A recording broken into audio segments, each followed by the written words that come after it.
Andy, my dude, have you heard of the magical website builder known as Squarespace? Ugh, not another Squarespace ad. I feel like every podcast is sponsored by them. Hey, don't knock it till you try it. Yes, okay, it is overhyped, but actually it lives up to the hype. Squarespace is like a website fairy godmother. With a click of a button, your site transforms into a beautiful masterpiece. A website fairy godmother? That sounds interesting. What makes it so magical? Well, for starters, those slick templates make anyone look like a professional web designer. Pick one, customize the colors and fonts to match your brand, and voila. Plus, the drag-and-drop fluid engine is so easy, your grandma could build a site on Squarespace. Well, she did knit me a lovely scarf last Christmas. Maybe website design is next. Exactly. And when you're ready to sell your Nana's handmade scarves online, Squarespace has built-in e-commerce. Add a store with one click. Get flexible payment options. Then watch those sales roll in. And when she wants to teach others her steezy scarf skills, Squarespace's new courses feature is just the ticket. Nana can set up her curriculum and enrollments and payments in a snap and become the next e-knitting influencer. Oh, wow, you really sold me with the grandma angle. Sign me up for that free trial. Just go to thenextreel.com/Squarespace and transform your site into a beautiful Squarespace masterpiece. Well, thanks, Pete. Even though it's overhyped, Squarespace actually sounds perfect for Nana's site's needs. Appreciate the warning on the ads, though. I'll brace myself next time I listen to a podcast. Anytime. Let me know if you need any help getting that site up and running.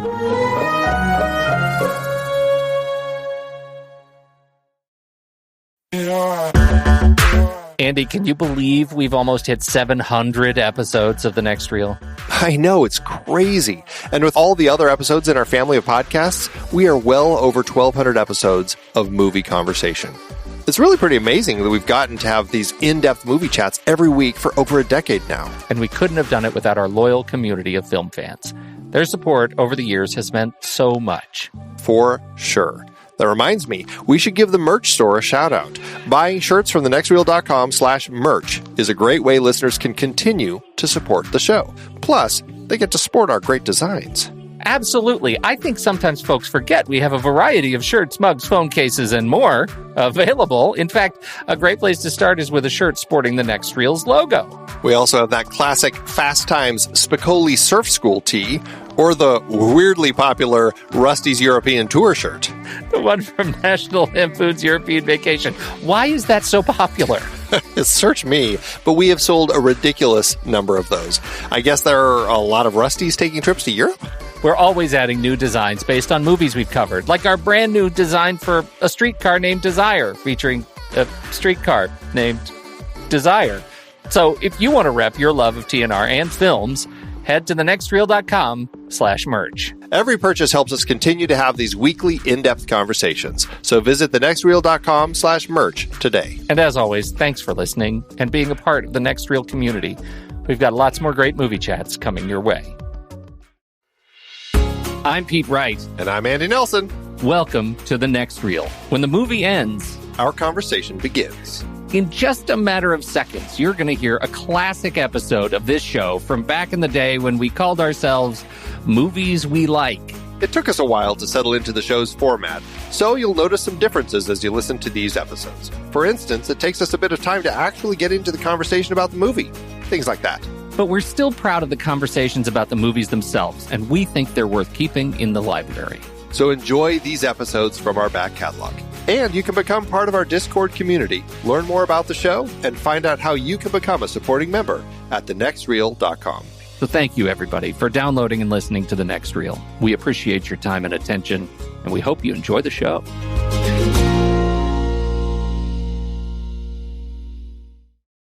He's going to sneak in the window. Watch you sleep.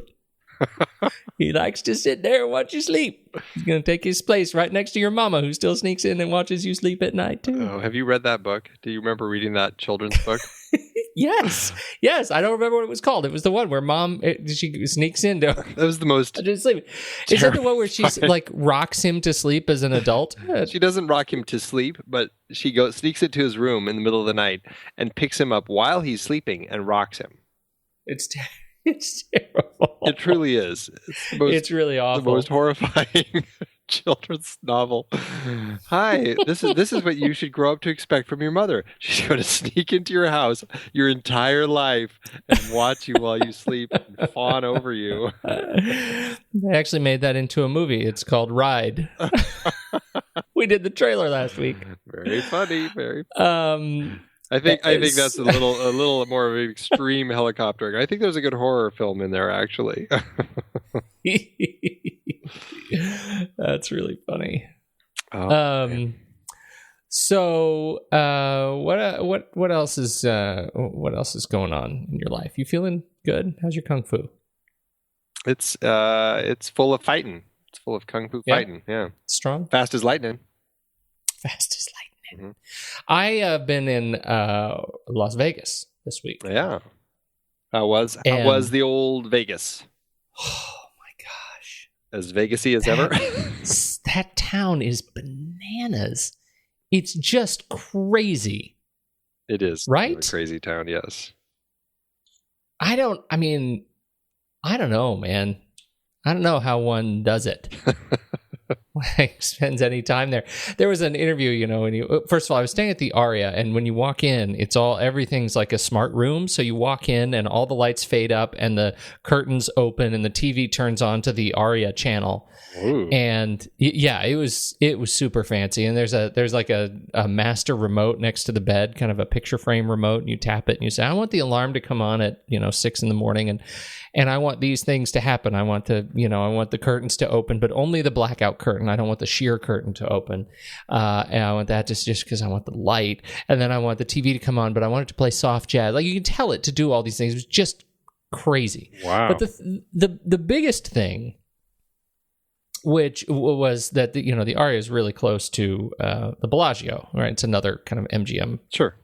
Kind of thing. And I hadn't, the last time I was in Las Vegas, it was before the Bellagio was around. I should say I've been in Las Vegas since then, but I didn't go down to the new strip and see some of these new things. So I had never been to the Bellagio, and I'd never actually seen the fountains. So my only experience with the fountains was Ocean's 11. Ocean's 11. That's exactly where I'm going with this. So I'm just... Have you seen it? Have you done the show? You've been down there? I've been there, yeah. Okay. Ocean's 11 is full of horse pucky. You see Brad Pitt and you see Clooney down there, and they're just leaning up against the rail, and they're all casually doing. People are just kind of leisurely walking by, and you hear da da da da, and everything's great. It's so peaceful there. When I was there, there's 10,000 people, and we're all trying to dodge, like, guy dressed as Batman, guy dressed as Bumblebee, stripper cops, and the guy hucking 2-for-1 $5 beers. It was insane. It was awesome. insane. They should have had that in Ocean's 11. It would have. That's what I'm saying. I would love to see Clooney and Pitt, like, dodging the Batman guy, and like, no, I'm not going to give you $1 to take my picture with you, Bumblebee. I'm not going to do that right now. I came to see the lovely fountains. Did Bumblebee transform and drive off?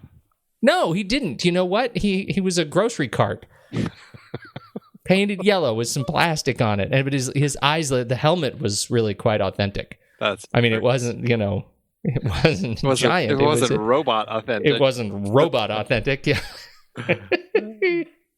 Anyway, it's that town is bananas. So thank you, Las Vegas. I had a great trip. Spent most of my time really just in the area shooting this conference, which was also delightful. It's a lovely facility. Excellent.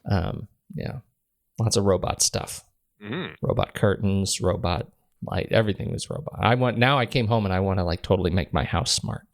Do you remember Maximum Overdrive? Be careful what you wish for, Pete. Yeah, right. That was like the Stephen King movie that the Stephen only one King he directed. Where exactly. Was it the spiritual sequel of Carrie? Where all machines come to life, like there's a meteor or something, and the ATM machine is like refusing to give money to people, and it's like that's exactly what would happen. It's like even the curtains would just like just move to spite you. I don't think I want to open right now. That's right. You will not get light or vitamin D. Tough. Let's tell the people where we're from. Where are we from?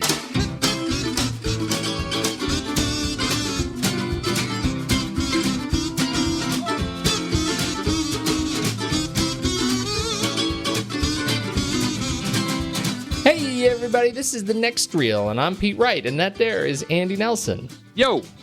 And we spoil movies. Tonight on the show, the second in our 2015 Film Noir series with 1945's Detour. But before we get into that, you should learn more about us at thenextreel.com. Follow us on Twitter and Facebook at The Next Reel. And if you think you know the secrets of hitchhiking the open road, you head over to Instagram.com/The Next Reel and play The Next Reel's Instagram, #Pony Prize, #Guess the Movie Challenge. We'll see if you're as talented as our winner this week. Andy, how did we do against the Murder of Misfits?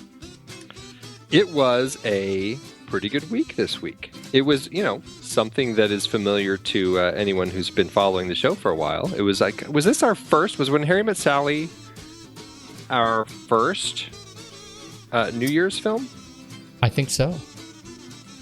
I think it was. While you talk, I'm going to look it up. Yeah, figure that out. But yeah, it was When Harry Met Sally, an absolutely fantastic romantic comedy that spans, the love story of these two. And it was kind of a good race. It was the fourth image in, and it ended up being like a neck-and-neck finish between Jenny Level and Mr. Tilkvist.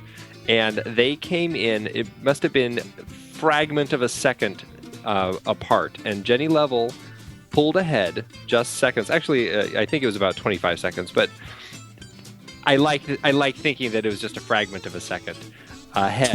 Wait, you like to think it's but are you serious? It was 25 seconds? 25 seconds before Mr. Tilkvist, Jenny Level, pulled in with When Harry Met Sally. Yeah. Yeah, so he probably didn't even see it on his display. He typed it in and hit enter, and then hers was already right there before his. Have we ever had a photo finish like this? I don't know. I don't think so. I think this might be the first photo finish that we've had. That is so cool. Yeah. And yes, I will confirm this. We did When Harry Met Sally. When Harry Met Salary. Yeah, Harry Met Celery. January 6, 2012. So that would be our first. That was our very first New Year's show. Excellent. Well, yes. Yeah. Well, Jenny Level, she did nail it on image 4, just ahead of Mr. Tilkvist, like I said. So she is entered to win the 2015 Pony Prize. Jenny hasn't won in a while, right? I don't think so. I think it's been a little while. I think it has. All right. I think it's time for us, Andy. Let's do those trailers. Let's do it.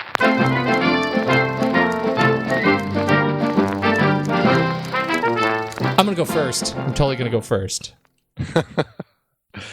As well you should. Andy, so here's the thing. The TV show Mission Impossible, it ran, through the late 60s through 1972, I think it was in it. So I was a young man in those days, very young, like poop my pants without regret, young.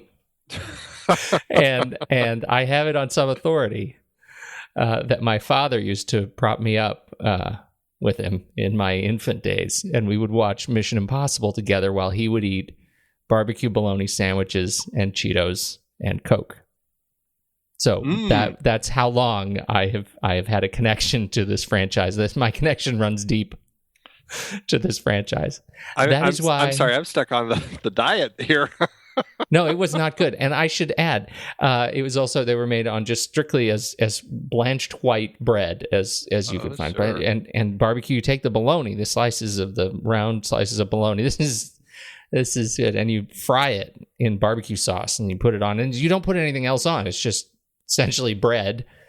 It's awful. Why would anybody do that to their body? But that was a thing in my family, and so I have a connection to barbecue bologna sandwiches and now Mission Impossible. Those things are tied together. That's fantastic, and that's why I am pretty thrilled that we finally have a trailer that dropped this week for Mission Impossible Rogue Nation. The IMF is uniquely trained and highly motivated. Specialist without equal, immune to any countermeasures. But it is an agency of chaos. The time has come to dissolve the IMF. Now, I want you to choose your next words very carefully. Where is Hunt? Last I heard, he was tracking the syndicate. The whole gang is back together in this film. Right? Yeah. Tom Cruise, Jeremy Renner, Simon Pegg, even Ving Rhames is back in this thing. Yeah, he's, I think, been in almost... Has he been in all of them? No, he has not been in all of them. Most? Well, I take it back. Maybe you could count that he was in one of them where he wasn't actually in it, but he showed up at the restaurant drinking a beer with Ethan Hunt at the end. Right? That sort of counts, but not really. Yeah, he didn't go on any missions. He didn't do a mission. You're right. It was a walk-on. It wasn't a thing. But now he's back. He's back. He's a real thing. But Alec Baldwin joins the cast of this one, and Rebecca Ferguson, I guess, is playing the very kick buddy female lead on this thing. She looks tough. I don't know. That's trailer, man. They hit hard in this trailer, so I'm very, very excited about it. I had heard nothing about it, nothing at all. I mean, I knew that there was a script. Like, that's as far as I got, and I feel like I only just discovered that a few weeks ago. And then Tom Cruise, somebody retweeted Tom Cruise on his Twitter feed, and his tweet was "Light the fuse." I thought, well, wow, they must be about to start shooting. And 2 days later, the trailer dropped. So that was a very short shoot. And filmmaking has gotten very, very efficient. That's right. It's all done live. It's all done live. This one hits July 31st, 2015. What do you think? Are you in for Rogue Nation? Oh, IMAX? 100%. Atmos? 110%. I'm so excited. As you know, I did my big Tom Cruise marathon last year. And I mean, I love the last 3 Mission Impossible films. I think that they're great. I mean, the last 2 Mission Impossible films. I'm pre-loving this one. I guess I was including this in my love. That was kind of funny. It looks so good. I love the airplane thing. Yes, open the door, and he doesn't open the door, and that is even the poster of Tom Cruise hanging off of the side of this airplane as it takes off into the air. And I guess you missed it. I saw a video of him hanging out the side of a plane that was posted online like 2 months ago or so when they were filming. Like, somebody actually was filming Tom Cruise, crazy Tom Cruise, actually doing this stunt where he actually was hanging off the side of an airplane as it took off, and they filmed this scene. And somebody filmed it with their phone, and you could see this little dot of Tom Cruise on the side of this plane as it actually took off. And I was like, I cannot believe that man. He is flipping insane. But that is awesome. It makes me want to see it all the more. I'm super excited. This one, I will say, there's so much stuff going on in the trailer. This one, maybe more than any of the others, I really felt like this really was an impossible mission. Yeah. No, I'm right with you, and I'm pretty excited about Tom Cruise right now, and I think I have been excited about Tom Cruise for several years. I mean, with the exception of Rock of Ages, Mission Impossible: Ghost Protocol, 2011, Jack Reacher, 2012. I'm on the record. I liked that. I liked that film a lot. Oblivion, I also liked quite a bit. I know I stand with fewer. I like it too. On that. That's good. Edge of Tomorrow, I think we both are on the record as quite liking Edge of Tomorrow. Then we've got Rogue Nation, and are you kidding? That's 2015. Top Gun 2, and then Jack Reacher: Never Go Back. Oh yeah. I'm okay with him diving back into the well on those films. I really am. And I would jump back. I mean, Night and Day, it was fun. It wasn't that great. But Valkyrie, I was actually quite impressed with Valkyrie. I thought that was solid. You're right, it was. And even before that, Tropic Thunder. Yeah, that's just that is a brilliant role. I'd love to see him reprise one day. Me too. So he's on quite a run. He is doing the movies that he just needs to do right now. I love these movies so much. I'm absolutely okay with giving my money to the cinema. in exchange for the value that I get from Tom Cruise in movies. Hear, hear. I'm 110% in agreement with you on this one. All right, July 31st. I think I'll actually be in New York. To find a way to see it in the woods. There you go. All right. How about you? My trailer is a little tamer than yours, I guess. I mean, it certainly still has some interesting stuff going on in it, but it's not nearly as high octane as yours. But it looks really interesting. This is a new zombie film starring, of all people, Arnold Schwarzenegger, who clearly must have recently just watched Joe that Nicolas Cage was in, because he seems to be channeling that type of character.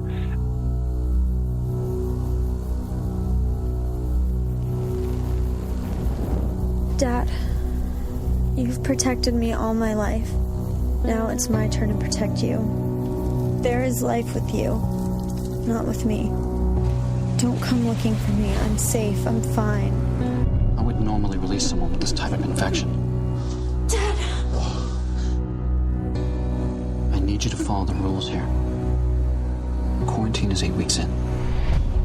This is a kind of a post, Z apocalypse type of story where you've got people who are, there's a zombie disease that's slowly infecting people. And it sounds like it's a really slow disease. It's very slow progression of going from human to zombie.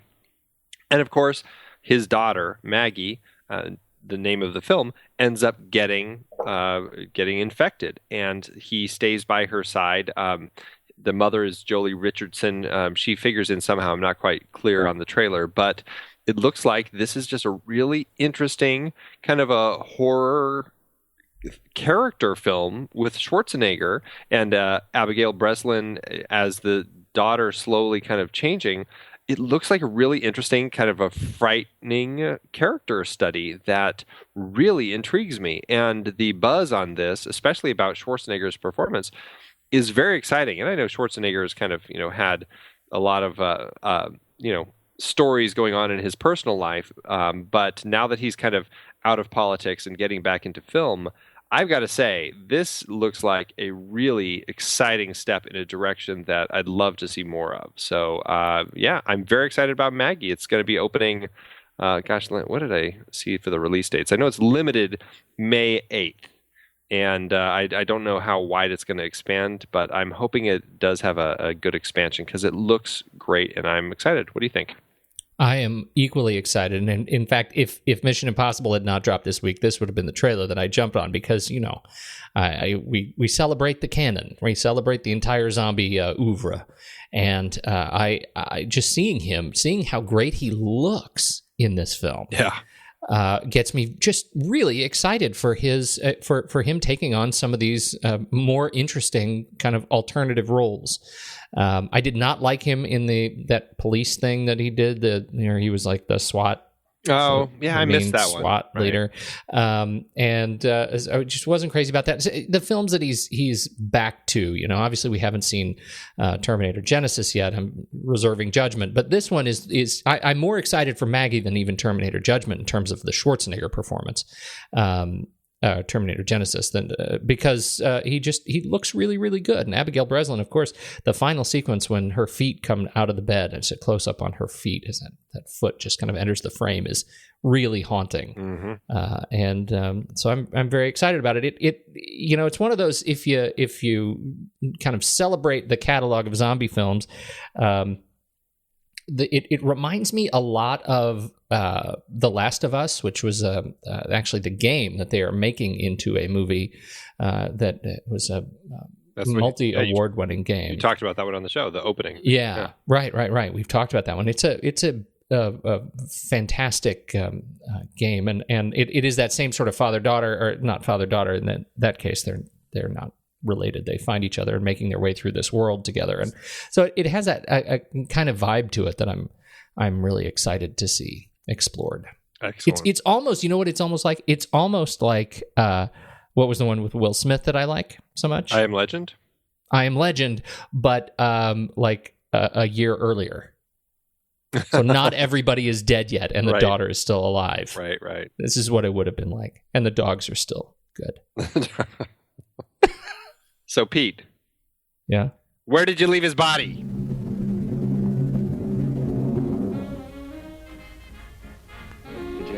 forget anything? Did you ever want to cut away a piece of your memory or blot it out? You can't, you know. No matter how hard you try. Mr. Haskell, what's the matter? Are you hurt? Are you hurt, Mr. Haskell? That's life. Whichever way you turn, fate sticks out a foot to trip you.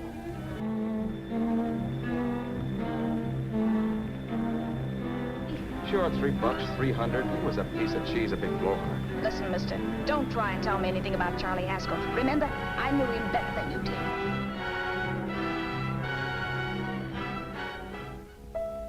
I pounded the piano in there every night from 8 until the place closed up.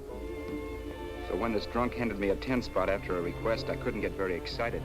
What was it, I asked myself? A piece of paper crawling with germs. Then I thought of something. Hello, Sue? This is Al. You're working as a hashlinger? Gee, honey, that's tough. Those guys out in Hollywood don't know the real thing when it's right in front of them. Look, I'll tell you what. You stay put out there, I'll come to you. I'll be there if I have to crawl. If I have to travel by pogo stick. Yeah.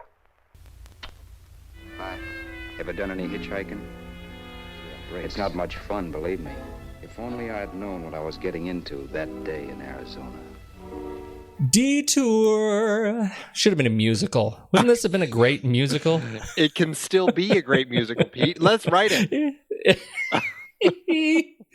This whole podcast is going to be a musical.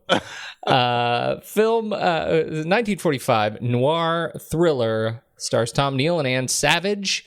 This was adapted by Martin Goldsmith. Based on off of his own novel. Yeah, have you read it? I haven't. I heard, according to Ulmer, that it's awful.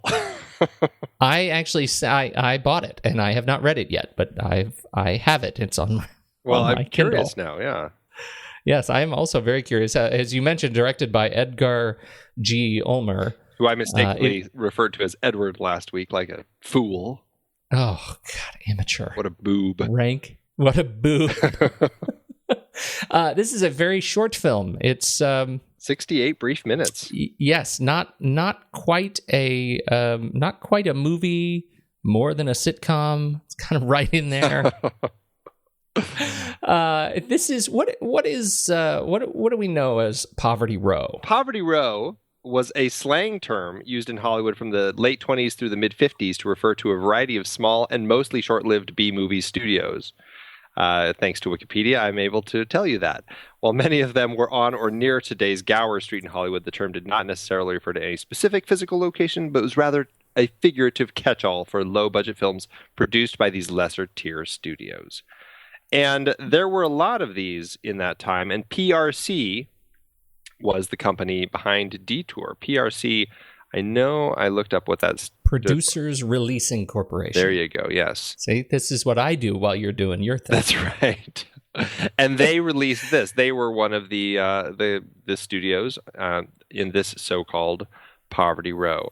And they made some films. They were around from, looks like, 39 to 47. I mean, there's a lot of things. I mean, they did The Devil Bat with Bela Lugosi and The Devil Bat's Daughter. And they did films like Jungle Man and Nabunga, some jungle thrillers. And they did some they released some Lone Rider series, Billy the Kid series.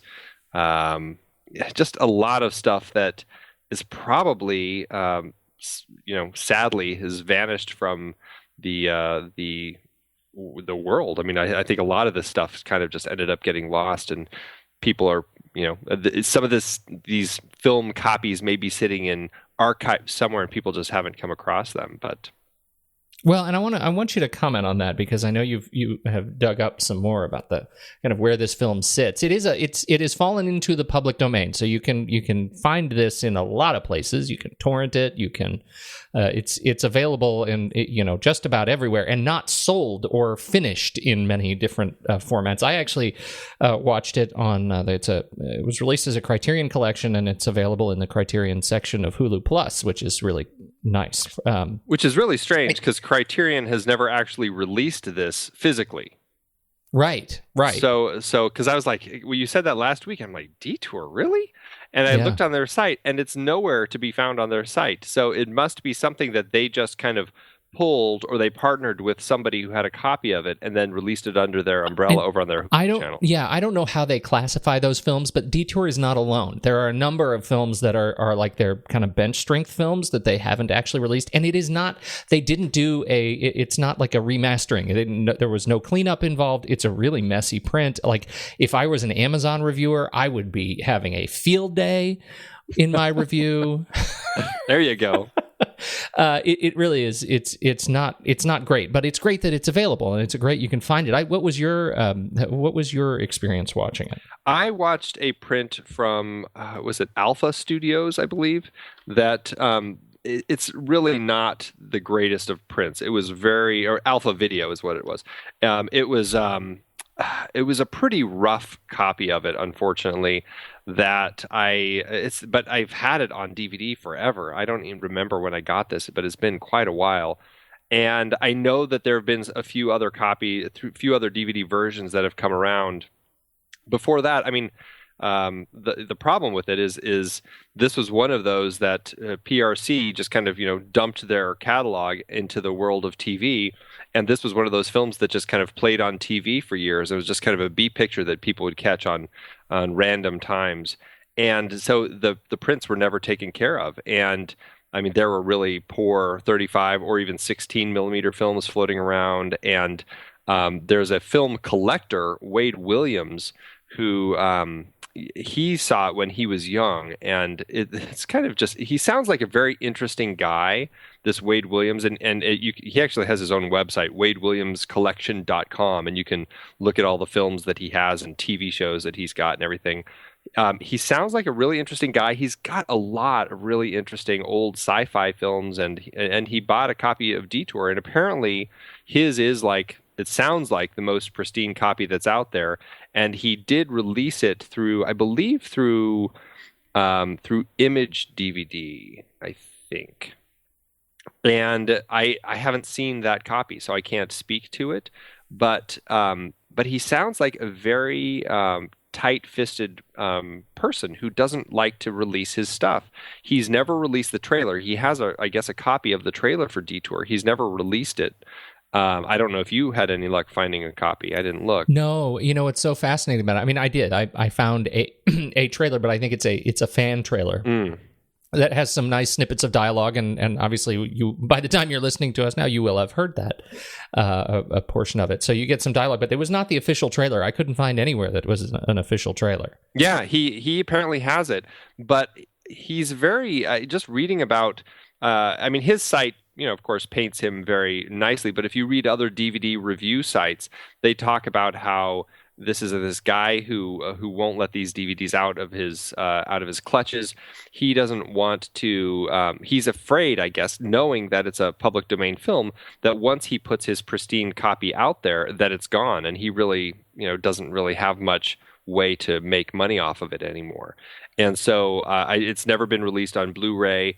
I don't know if his version is streaming anywhere. So, it's just one of these things. And this is what happens. You get these kind of fights that happen once a movie goes into public domain.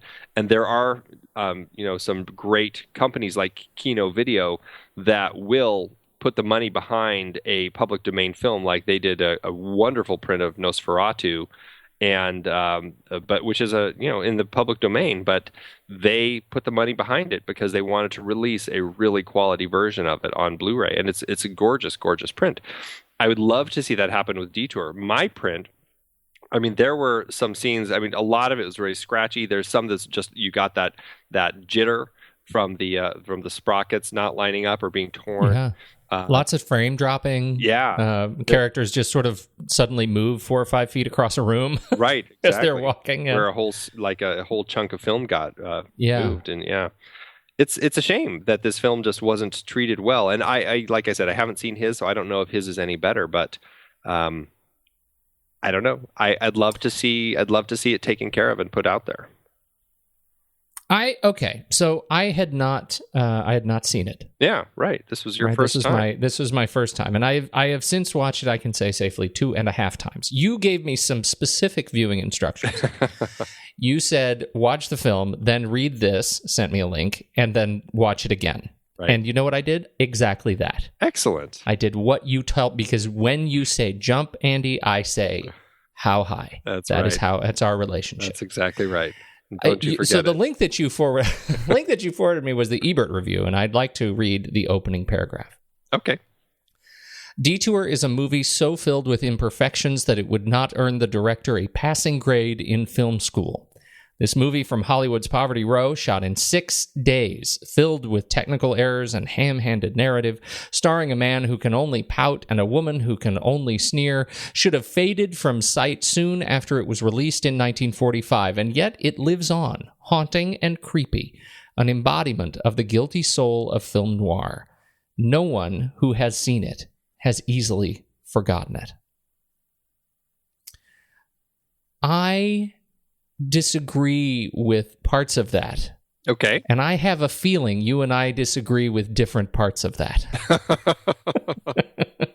I don't know what to make of Detour. This was, it's my first viewing. In reading up on the film and in reading Ebert's review, it really cements kind of a strange consensus about the film, that there is a lot of good stuff going on in an otherwise pretty terribly executed film.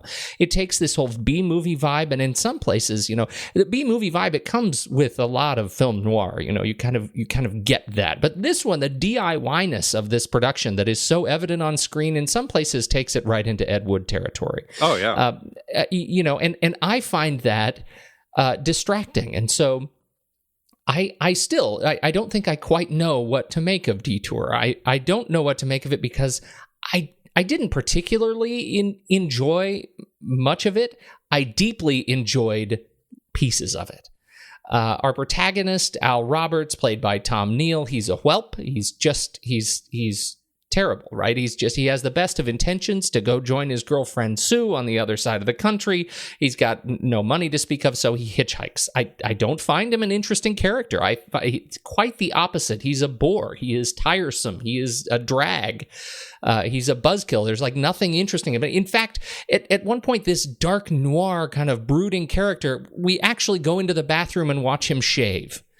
Like, you don't shave if you're the star of a noir film. There's no shaving in noir. There's no shaving in noir.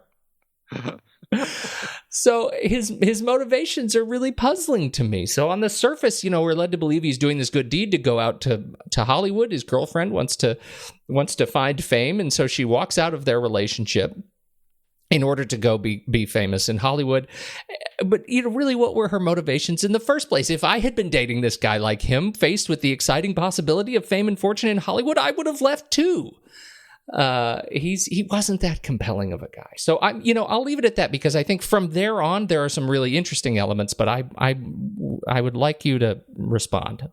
Yeah, I think that it's a very interesting film, and I think there's a really interesting way that Ulmer chose to tell this story that, I don't know. And I think some of it can be me choosing to read into it, but I love the there's something about the complete cheap quality, the really poor, rear screen projection when he's driving in a car.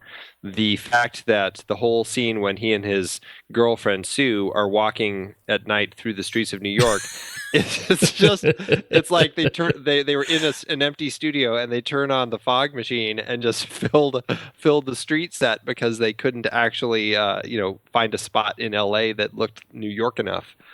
And and suddenly we're on the set of the Thriller video. There's so much smoke that it's almost comical. And the almost fact, well, okay, it's 100% comical. The fact that there's he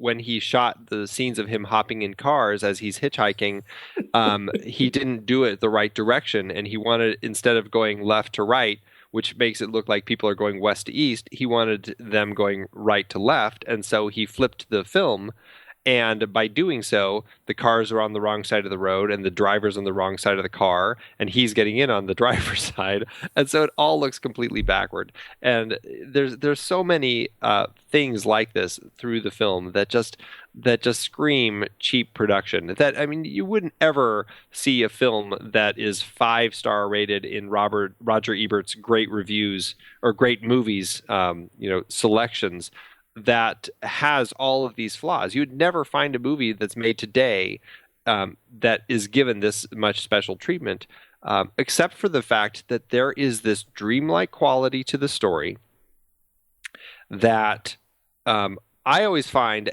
leaves me very haunted by the time I get to the finish. There's something just really very creepy about this woman, this very femme fatale woman that Anne Savage plays to a T. I think that she's just very frightening in her role, and she does just a wonderful job as she really just rips into him, in this relationship. I mean, she's pretty much caught him, pretending to be this guy.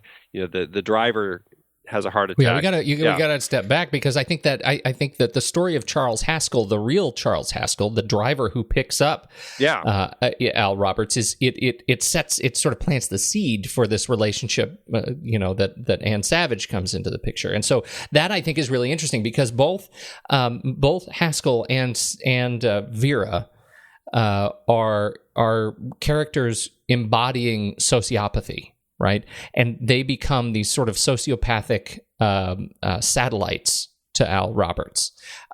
In the case of Haskell, he's an extremely wealthy gambler. It sounds like he's on his way to LA to pick up horse winnings or something. Right.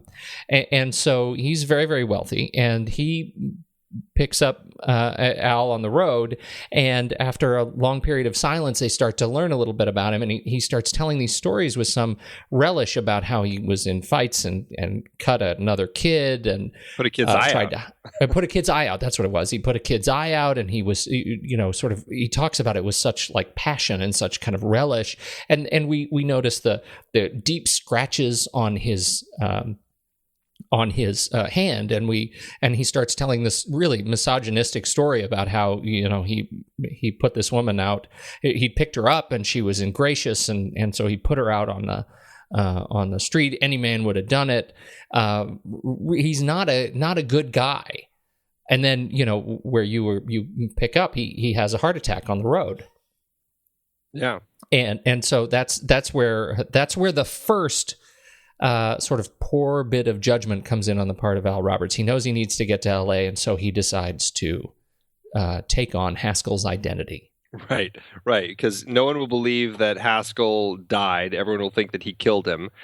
And then if he tells the police and he does get away, he's going to end up broke and have no ride. So knowing that Haskell has a ton of money, he takes his identity and his money and his car and continues to LA. And then he picks up this beautiful hitchhiker who seems, all wonderful, but it happens to be the girl that Haskell had the tiff with, and had scratched him up, and she knows that this is not Al's car, and she's got that very frightening moment where she sits up. It looks like she's sleeping in the passenger seat, and all of a sudden her eyes just open, and then she lifts her head up. And that whole, like, where'd you leave the body? Where'd you leave the owner of this car? The way that she just all of a sudden hits him with these lines, I am always just taken aback by, because she's so direct and pointed and barbed, and there's just so much venom in everything that she says. I love Vera. I have such a great time watching her character throughout this film, because she just is this beautiful representation of the femme fatale. And then, of course, she is kind of controlling Al. But the thing that I love about this story is, and I really was picking up on it more this time, is there's this real dreamlike quality to it.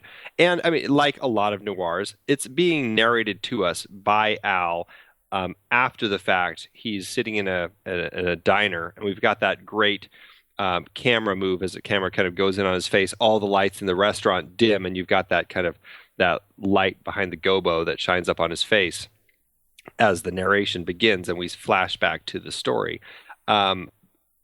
There's something to be said about a story that's narrated, and there have been great films out there that have the good examples of the unreliable narrator.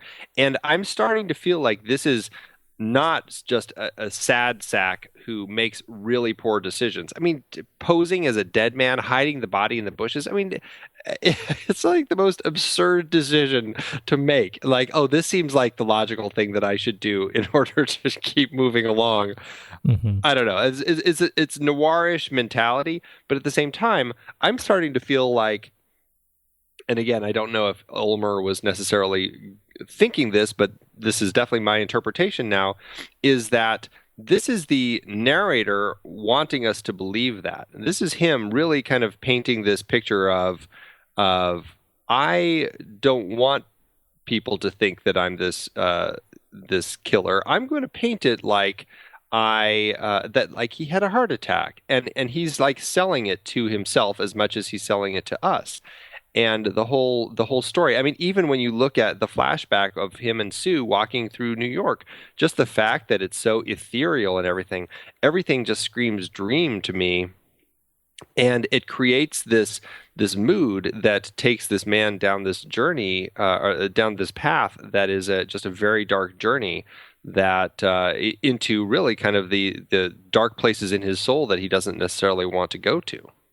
Well, and I'm glad you said that, because I think that's one of the things that keeps me watching after about minute 31 is that we have this twist. You know, once we get into Vera, you start to get this sense, particularly on the kind of the third watching, you get this sense that she is a caricature from of a woman. Like, she's someone who can't possibly exist. She is way too just bipolar in her in the way she interacts with him, right? She's happy and supportive about this plan. She's encouraging that they're going to do something great and make a lot of money, and then she's crazy angry and coming after him. And his, as you say, his unreliable narrator, the voice that we're hearing from him, the sad sack voice in the bar, is this voice of, can you believe I'm such a victim? Mm-hmm. Well, I find that really interesting because, you know, that's it's that kind of codependence that we were set up early in the film. I think it's so funny that we'd come back to this codependence theme after talking about it in La Vie en Rose.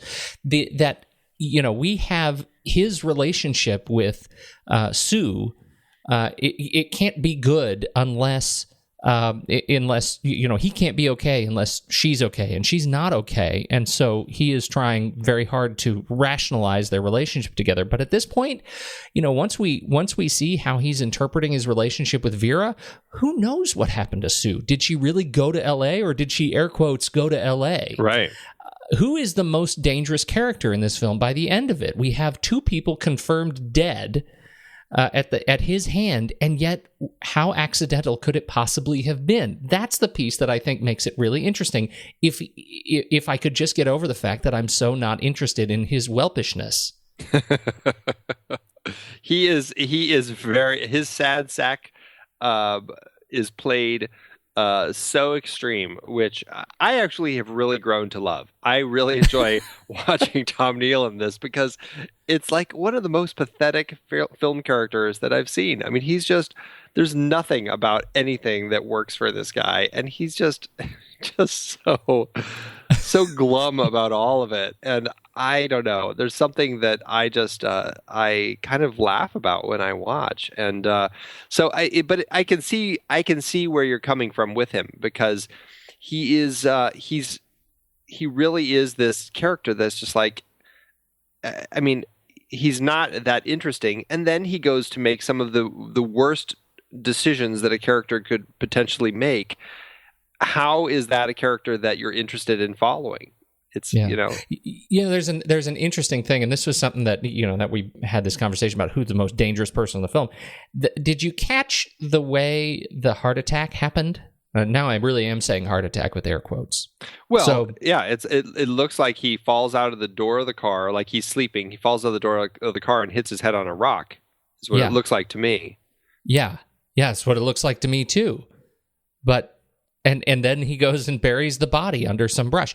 But how easy is it for us to interpret that as unreliable narrator stuff when now we have his tale of what happened, yet we have evidence that he was hit over the head with a rock. Right.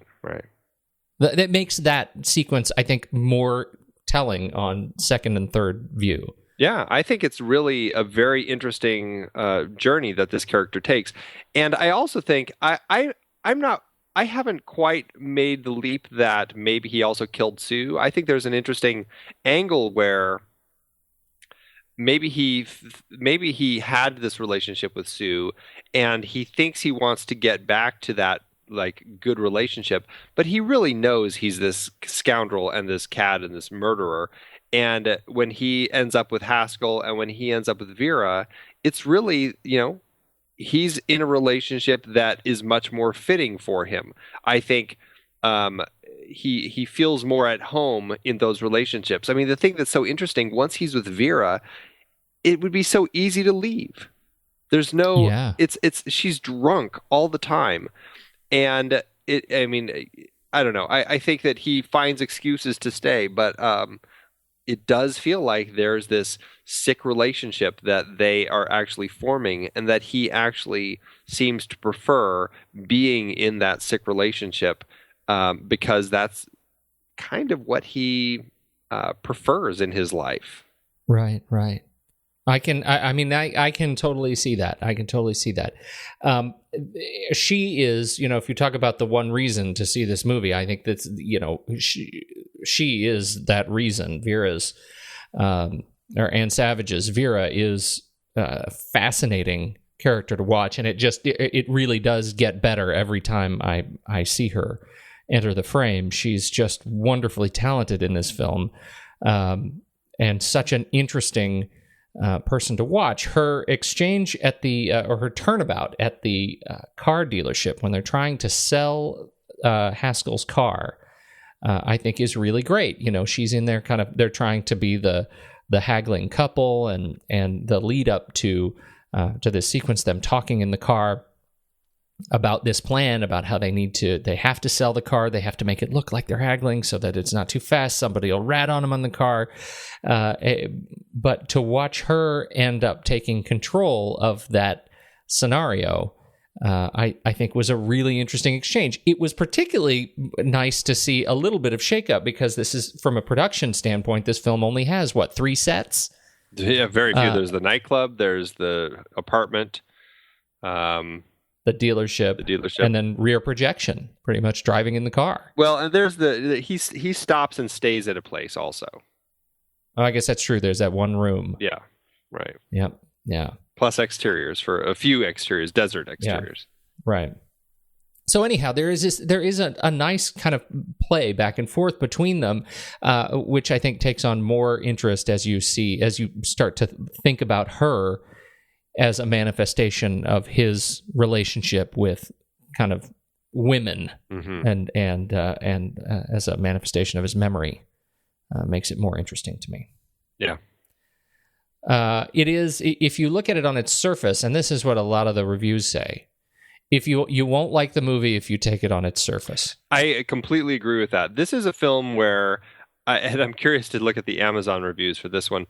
This is a film that I think if any of our listeners come to this and watch it and then listen to us talk about it, they're probably going to come to the show completely irritated that they watched this abysmal movie. But it is really something that it is more enjoyable, I think, having looked into it a little bit more. And I don't know, I mean, did you find that after, I mean, I didn't give you that much, just that one review, but after reading that and then watching it a second time, did you find more appreciation with the story or more interest in it?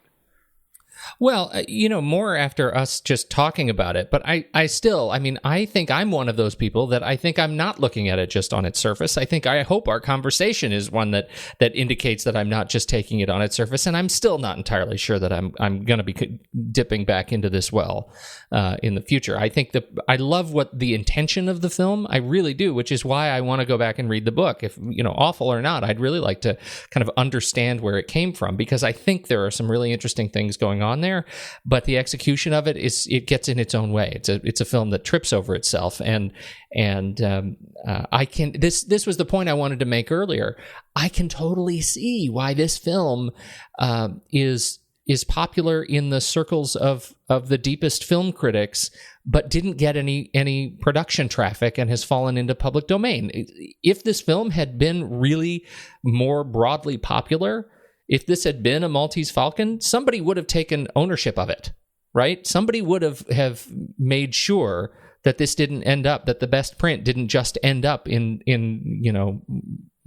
Wade's basement. Yeah, I think that I think you're right, and I think I think a lot of that, unfortunately, comes from its origins, coming from a studio that is on Poverty Row that did not really care at all about what it cranked out. It looked at it as a way to make money, cranked it out, and then just as soon as it was done with it, sold it off to the TV stations for money.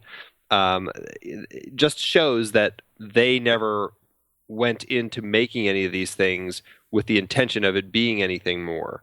The fact that it does have, PRC did crank out a few films that people still regard as classics, or at least films that are worth revisiting, I think, says something about the people that they had working for them. And it is a shame that the films, I like I said, like you said, we haven't read the novel, but the people were there to make a story that if a big studio had taken this story, I'd be very curious to see what type of film it would have been. Yeah. Yeah. Now, have you seen the remake? They tried to do a remake. They didn't try.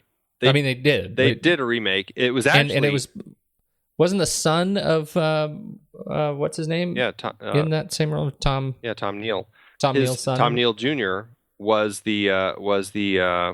reprised his father's role, which I think is very interesting. And Aaron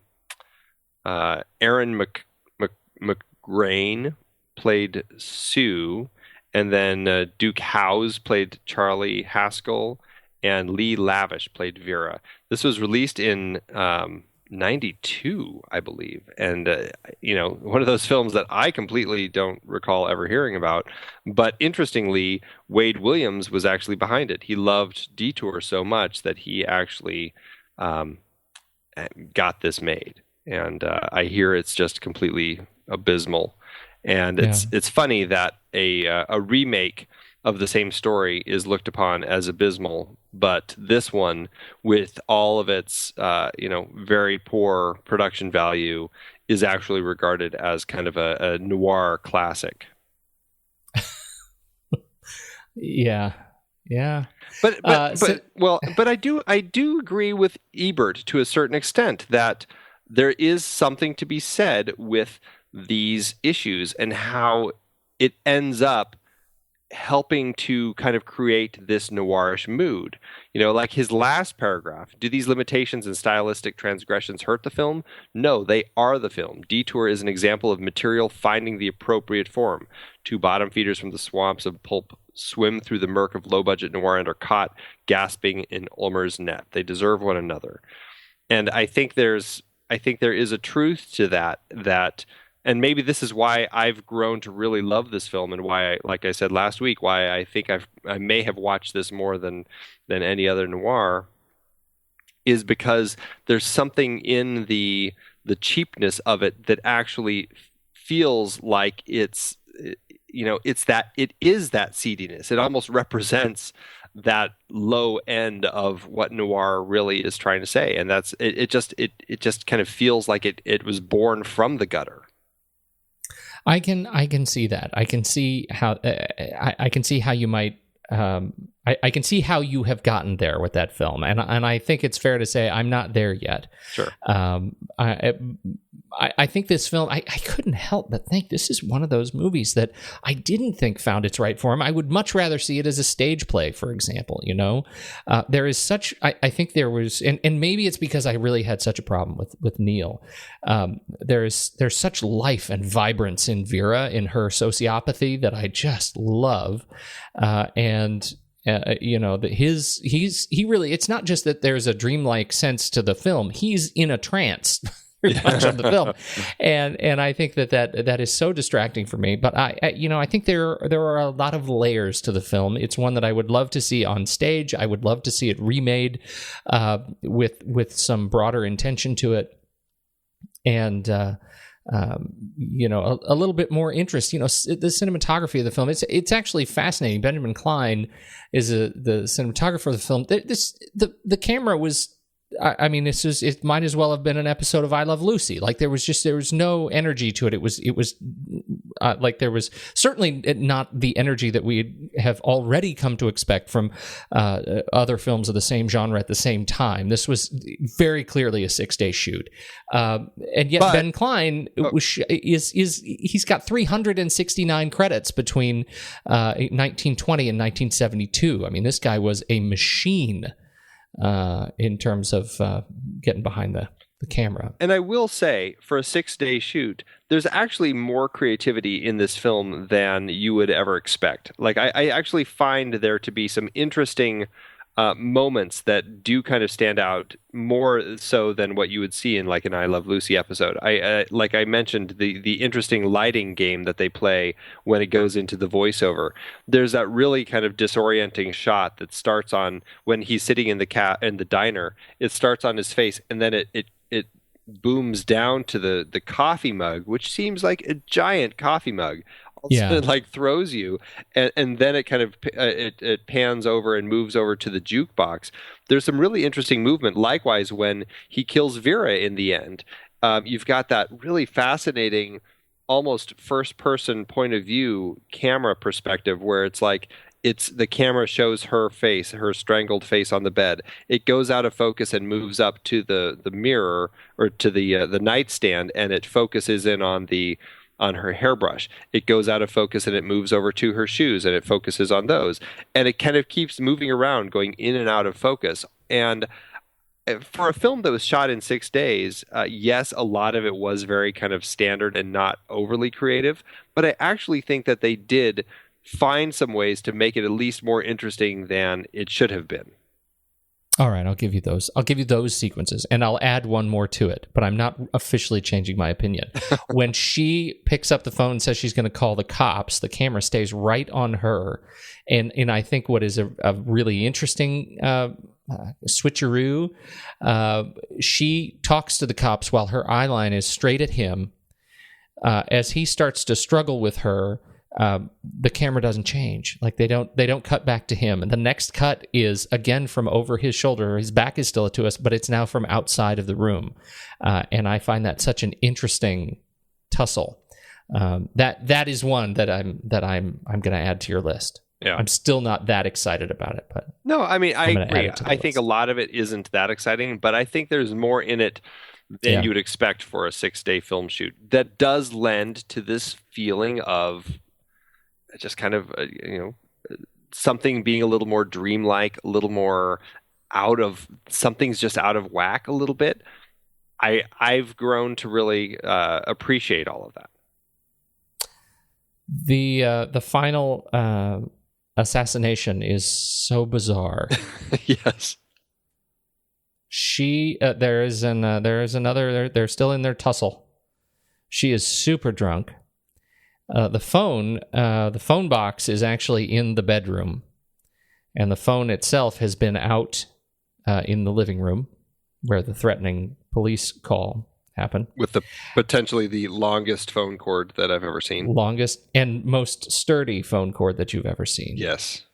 And she says, I'm going to grab the phone, and she takes the phone, and she somehow, as she's pirouetting to the bed, manages to really, really wrap the cord around her own neck and body. And so there's still some cord hanging out under the door as she locks herself into the bedroom, preparing to call the police. He grabs the cord. As his dream would tell, he's trying to rip it out of the wall. But in fact, he grips it, and you see him, he's wrapped the cord around his hand so tightly as he pulls the cord under the door, and it turns out the whole time he is strangling her as she is noosed up on the bed. Really an intense way to go. Yes. And like you said, incredibly strange. Yeah. Which lends more credibility to this dream state sequence that feels so loosely capitalized upon, but still, it's more credible, once you watch it 2 or 3 times, that he really was the dangerous guy. And he is, when he talks, or when we see him remember his experience actually killing her, it is with much more confidence than when he's doing something else in the film. Yeah. So I don't know, man. This is going to be one I'm going to have to puzzle on, I think, a little bit more. Well, and I'll tell you, I am not a 5-star, great movies, in my own opinion of this film. I don't think it's a 5-star great movie, but I do think there is so much going for it that I find it really watchable. It's like a bad movie that I just really love to watch. I mean, I hate calling it a guilty pleasure. Like, you could almost once upon a time have called this a guilty pleasure, but now so many critics are, piping up about how great it is that you can't really call it a guilty pleasure anymore. Yeah, I don't know. I don't know that that's a fair assessment. I can see how one would come to love this film. I think there are a lot of layers to it. I think that Anne Savage is really wonderful, and I think it's going to be something interesting. I'm really looking forward to exploring the source material, even as it is bad. If that gives me any more insight to how I should interpret this film, I'm open to it. I'm very curious. You'll have to tell me what you think. Yeah. Any other points you would like to bring up? I think that was pretty much it. I find it a very interesting film. There is, for people who are interested in Ulmer, I mean, he's a very interesting director who did a lot of these really quick and cheap films, but he also is known for some classics that, I think it would be fun to talk about one day on the show. Just films that I haven't seen, but I feel guilty for not having seen them. Films like The Man from Planet X and Invaders from Mars. And what about like The Black Cat? The Black Cat, right. Yeah. And I think that there's a lot of stuff that, there's a great interview in Peter Bogdanovich's book, Who the Devil Made It, where he actually sat down and interviewed Ulmer and talked a lot about the beginnings of his career. And he is a person, I mean, you talk about these people who were around at the time of the beginning of the industry, and it's amazing how much stuff they worked on and that they're not even really credited for. I mean, he is all over the map, and he started out I think he was born in the Czech Republic, and was actually like last week's Billy Wilder, they ended up kind of coming over to the U.S. They actually had worked on, I think, a project called People on Sunday together, actually. But much like Wilder, he came to the U.S. and he made just tons and tons of films. Like, he was cranking these things out. He worked with F.W. Murnau on Sunrise. He worked on The Golem. He worked on, I mean, just looking at his list of films of that he worked on, as whether it's production designer or helping with sets or, kind of uncredited co-director. It's crazy how much stuff that he actually was involved in. And it's exciting to hear stories from people who are around all of that. I think his mentality sometimes is very much just like PRC's, just there to kind of crank this sort of stuff out. But it is a really interesting interview, and I definitely recommend it for people who are interested in learning more about Ulmer. You got a link? Yeah, we could put a link to it. Put a link. Absolutely. Right. There's one thing we didn't talk about, but since we talked about the Hays Code last week, we should at least bring this up. The very, very end of the film, he's now if you go by our revisionist logic, he is now a murderer 2 times over. And because of the motion picture code, we couldn't see a character actually get away with murder. So the very final sequence is him once again walking down a dark street and being picked up by a police car, which he'd already foreshadowed would be the car that is going to eventually pick him up, which I thought was interesting. And again, it lends even more credibility to this kind of, he's the most dangerous person in this film. Yeah. So. Absolutely. Yeah. It's good thing to bring that up. I'm glad you did. Yeah. I live to serve. Really. I say we rank it. No, let's talk numbers. Did you get anything? The only thing I could find about this, I couldn't find anything as far as how much it made, but I did find there's some discrepancy about how much it actually cost to make. The initial figures, according to, I believe, him and a lot of people involved, is that it was $20,000. Very little money at the time, and that's about not quite $260,000 adjusted. Some people say it actually ended up going up to closer to $100,000, which would have been about $1.3 million. So somewhere between those two figures, that's where the production stands. And but that's all I could find. I couldn't find anything as far as how much it ended up grossing. I would love to know. Yeah, it'd be very interesting. Yeah. But for now, I think we should rank it. Let's do it. All right. Head over to flickchart.com/thenextreel, and you will see right there our stack ranking of our very favorite films. Set up an account. Set up your very own account. Like us, friend us, partner with us, and let's see if our films match your favorite films. Let's do it. Mm-hmm. Detour or Oh Brother, Where Art Thou? Oh Brother, Where Art Thou? I will agree with you. It's funny how that one keeps coming up every time. I know. Detour or Taxi Driver? Your favorite movie. Really? Another Really? very dark character. I'm going to go with Taxi Driver. I, too, am going to go with Taxi Driver. Detour or Major League? I will actually go with Detour in this one. Really? Uh-huh. All right. I'll give you Detour on this one. Oh, all right. Yeah. Detour or The Parallax View?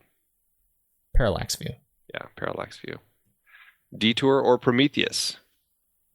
I would do Detour.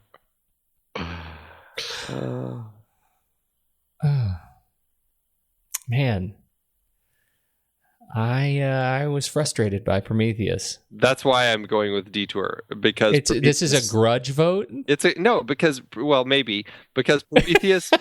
I've never been so angry at the mistakes made in a film. It is a grudge vote. Yes, I guess it is.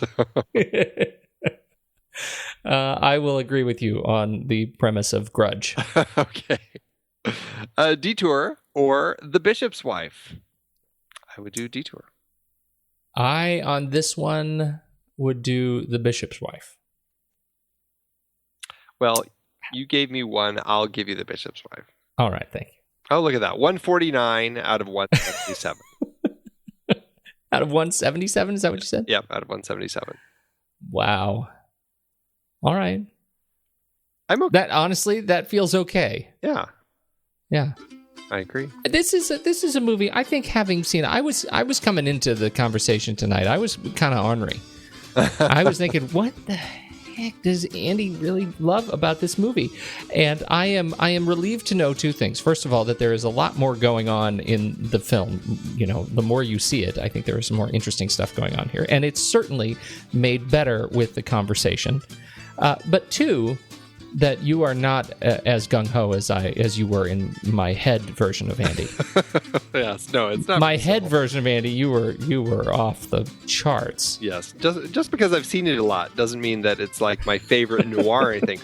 But there is something about it that I am curious.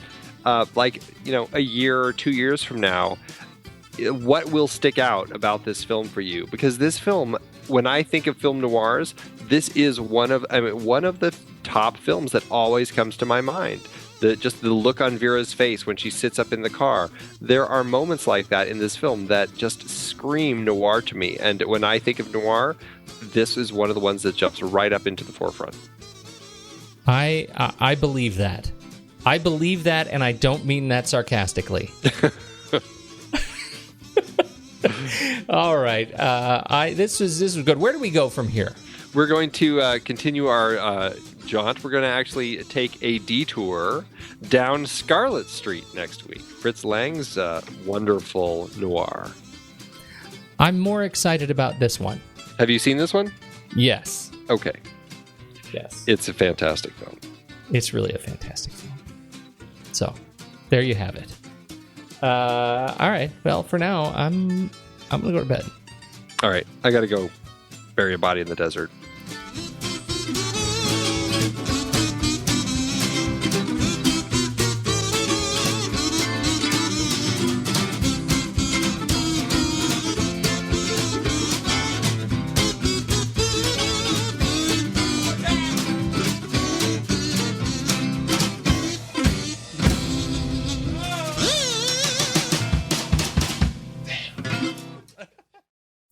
Mine comes from a regular reviewer, goes by the name of Acute Observer.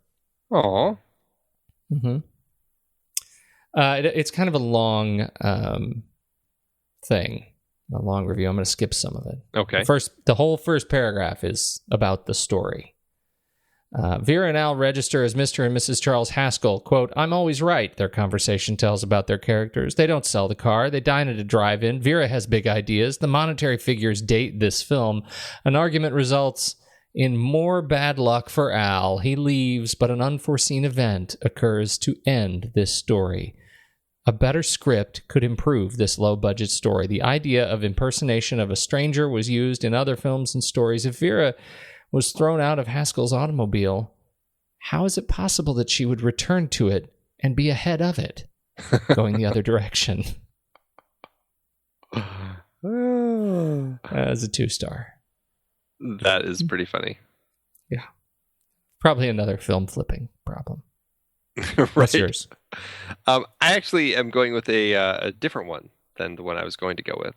Oh, good. You're changing it up. I know. This is a 1-star by Femme Fatale. Femme Fatale? I don't know. I'm not quite sure how you say it. Who says, "Ha ha! I had to respond to all the reviews saying that this movie is masterfully done. This is a great movie only because it's so incredibly terrible. It's funny, it's cliche, and it's definitely not great film noir. I once watched this movie in a college film class as the teacher's joke. I just wanted to straighten that out before I say that I still love this movie because of its obvious low-budget bad production and funny antics that are supposed to be dramatic, like when the two lovers are walking through the street and the director pans up at the street lamp and then down again at the couple about 5 times for dramatic effect, and it really just comes off as something that would happen in a spoof. If you're out for a good laugh, this is a great movie to give it. If you really want to watch the pinnacle of great film noir, watch Out of the Past or my personal favorite, Touch of Evil." Well, there's a point. There's a point to it, and I think it's pretty funny. I personally love the fact that their teacher showed it in film class as a joke. Oh, my. That is pretty funny. That is very funny. All right. Thanks, Amazon. Andy, it is hard to believe that we have been having in-depth weekly conversations about movies since 2011. You are telling me. Producing this show week after week requires a ton of work behind the scenes.